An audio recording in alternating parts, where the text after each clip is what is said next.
நாம இன்னைக்கு பார்க்க போற இந்த படம் ஒரு உண்மை சம்பவத்தை அடிப்படையா வச்சு எடுக்கப்பட்ட படம். இந்த படத்தோடைய பேர் ஃபெமி. 2017 இந்த படம் வெளியாயிருக்கு. ஒரு வயசான அப்பா அம்மா, அவங்களுக்கு 2 பசங்க. 17 வயசுல ஒரு பொண்ணும் 14 வயசுல ஒரு பையனும் இவங்களுக்கு இருக்காங்க. இந்த பசங்களுக்கு எக்ஸாம்லாம் முடிஞ்சு ஸ்கூல் லீவ் விட்டாங்க. ஒரு வாரம் வெளியூர் போய் தங்கி அங்கே எல்லாத்தையும் சுற்றி பார்க்கலாம்னு சொல்லி போகிறாங்க. இந்த 2 பசங்களையும் அவங்க அப்பா அம்மா வெளியே போய் சுற்றி பார்த்துருவாங்க அப்படின்னு சொல்லி அனுப்பிச்சு வைக்கிறாங்க. அக்காவும் தம்பியும் பக்கத்தில் இருக்கக்கூடிய ஒரு ஸ்விம்மிங் பூலுக்கு வராங்க. அந்த ஸ்விம்மிங் பூல் வர எல்லா பெண்களும் 2 பீஸில் இருப்பாங்க இல்லையா. அப்போ இந்த 14 வயசு சின்ன பையன் அங்கே இருக்கக்கூடிய பெண்களுடைய மார்பகத்தை ஏக்கத்தோடு பார்த்துக்கிட்டு இருக்கான். காரணம், அவனுக்குள்ளே நடக்கக்கூடிய அந்த ஹார்மோன் சேஞ்சஸால் மற்றவங்க சந்தோஷமாக இருக்கிறத அவன் ஒரு ஏக்கத்தோடு பார்த்துக்கிட்டு இருக்கான். போன இடத்துல இவனுடைய அக்கா ஒரு பையனை அங்கே சந்திக்கிறான். அந்த பையன் அந்த பொண்ணுக்கிட்ட பக்கத்தில் இருக்கிற பப்புக்கு நாளைக்கு சாயந்தரம் வா, நம்ம அங்கே ஒன்றா மீட் பண்ணலாம் அப்படின்னு சொல்லி சொல்கிறான். வீட்டுக்கு போகிறப்ப அக்காக்காரி தான் தம்பிக்கிட்ட, தம்பி நாளைக்கு நான் பப்புக்கு அந்த பையன் கூட போகலான் இருக்கேன். நைட்டு நேரத்தில் நான் தனியாக வெளியே போகிறேன்னு தெரிஞ்சால் அப்பா அம்மா ஒத்துக்க மாட்டாங்க, அதனால் நீயும் கொஞ்சம் துணைக்க வரியா அப்படின்னு சொல்லி அக்காக்காரி தம்பிக்கிட்ட கேட்குறான்.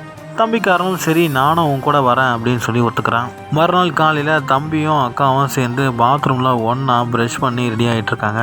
அப்போ இந்த சின்ன பையன் தன்னுடைய அக்காவுடைய மார்பகத்தையே குறுகுறுன்னு பார்த்துட்ருக்கான்.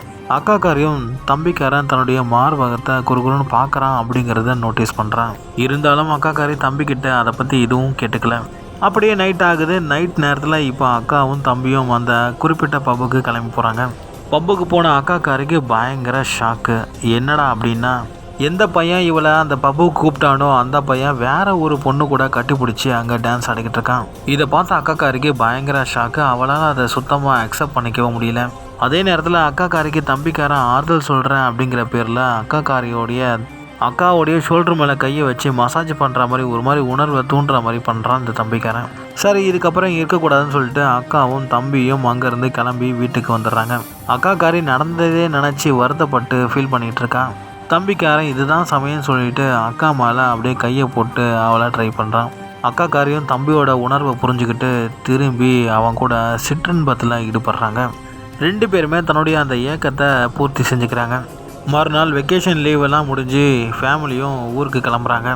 இந்த படத்தின் மூலம் அவங்க சொல்ல வர கருத்து என்னென்னா, ஒரு வீட்டில் அக்கா தம்பி இல்லைனா அண்ணன் தங்கச்சி அவங்க டீனேஜில் இருக்கிறப்ப அவங்க என்ன தான் அண்ணன் தங்கச்சி அக்கா தம்பியாக இருந்தால் கூட பெற்றவங்களும் அவங்க மேலே கொஞ்சம் கவனத்தை செலுத்தணும், அவங்கள தனியாக விடக்கூடாது அப்படிங்கிற கருத்தை தான் இவங்க சொல்ல வராங்க. எனக்கு தெரிஞ்சு இந்தியாவில் இருக்கக்கூடிய அண்ணன் தங்கச்சி உறவுகள்லாம் இது மாதிரியான விபரீதங்கள் ஏற்படுறதுக்கு 90% வாய்ப்பு கிடையாது. ஆனால் வெளிநாடுகளில் இது ஒரு சாதாரண சகஜமான ஒரு விஷயம்தான். இந்த படத்தை பற்றின உங்களுடைய கருத்துக்கள் என்னங்கிறத மறக்காமல் கமெண்ட் செக்ஷனில் கமெண்ட் பண்ணுங்கள். மேலும் வித்தியாசமான கதைகளை பார்க்க மறக்காமல் நம்ம சேனலை சப்ஸ்கிரைப் பண்ணி வச்சுக்கோங்க. பாய்.